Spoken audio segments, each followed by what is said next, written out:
বিয়ের আগে কথোপকথন।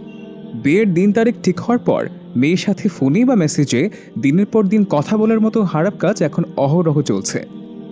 অনেক দিনদার লোকও এটাকে কোনো গুনাহই মনে করছে না।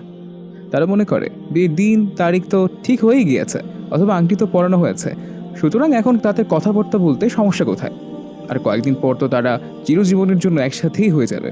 অথচ এটা সহজেই বোঝার কথা যে শুধু দিন তারিখ ঠিক হওয়া বা আংটি পরিয়ে দিলে বিয়ে হয়ে যায় না। তখন কিন্তু তাদেরকে কেউ একসাথে নির্জনেও থাকতে দেবে না। এটা সবাই বুঝলেও তখন যে ছেলে মেয়ের একসাথে ঘুরতে যাওয়া বা ফোনে মেসেজে যোগাযোগ রাখাও জায়েজ নেই, এটা বুঝতে চায় না অনেকেই। বিয়ের আগ মুহূর্ত পর্যন্ত ছেলে মেয়ের জন্য কোথাও ঘুরতে যাওয়া অথবা ফোনে কথাবার্তা বলা সম্পূর্ণ হারাম।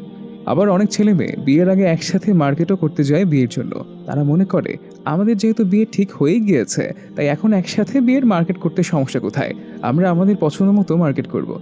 এই জাতীয় কাজও সুস্পষ্ট হারাম।